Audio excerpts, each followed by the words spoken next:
mistake, but that's the way you feel about it. What you're doing is challenging me. I That's don't the believe, unity you're talking about. I don't believe on the table there was any debate. We had a discussion on it, I asked my questions, and And I I feel think I strongly answered about your my questions. beliefs. I think you danced all around it. Danced all around it. Yeah, you didn't come out and say you support home rule. You said everything else, you said things about aldermen and how you can replace them and all that. But I didn't hear you say that you support home rule, which I didn't we want say- your support, because if we're gonna go out and work our tails off, and the city and you and everyone else is gonna gain from it, we want your support. And I think he said he would walk around and talk to the wards and he would talk to the It's people. about the pros and The cons. pros and cons, which is what So that's what we you're all gonna should do. do. No, I'm gonna not talk about any cons, because there's no cons. I'm gonna Even withdraw. the professor you brought in had Excuse me, cons. let me withdraw my motion what to you call table. unity? Let me withdraw my motion to table, so we can finish the discussion for a second, so we bring this back into the discussion. No, please, let's be respectful, I'm removing my motion to table so I can explain to the community where I am coming from. I would ask the mayor to ask the audience. I don't think it's any secret in Highwood, and I'm gonna talk to the camera because I know the people of Highwood. I don't think it's any secret in Highwood that I am a supporter of home rule, that I voted for home rule in 2003, that I would vote if home rule was on the ballot in 2006. I'm not here to put, I know people want to claim that I'm here to put people on the spot. I care about accountability. And one of the things Highwood needs right now is accountability. And people need to be clear what they stand for, what they believe, and where we believe the city of Highwood needs to go.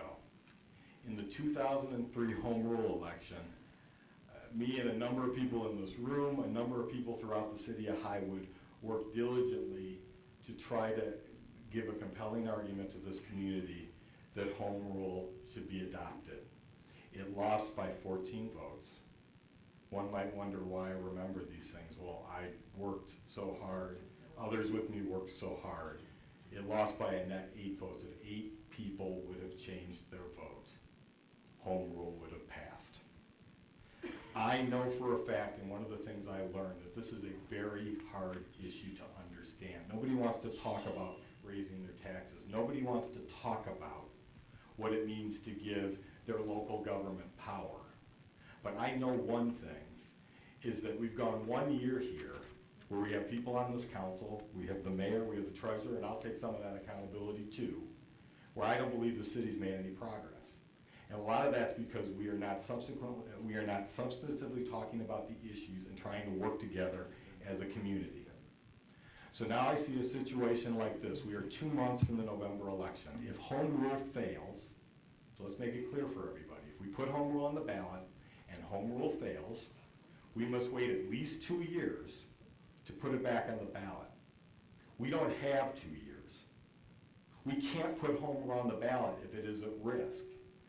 So what I tried to do tonight, which I thought was very fair because I put myself on the record, I made myself accountable, was ask my mayor whether or not he supports home rule.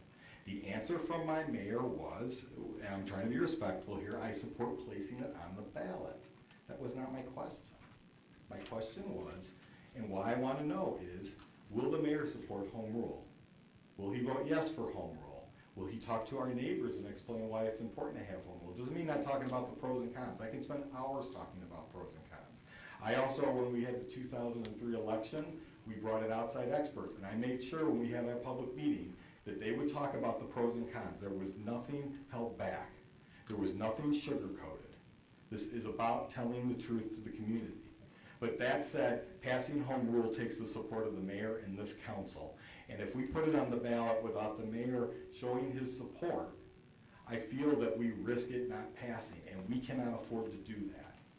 So the thing I asked the mayor, and this doesn't mean that there might not be, I'm not supportive of putting it on the ballot in April because of my concerns it'll be tied up with a municipal election. I'm willing to rethink that, given the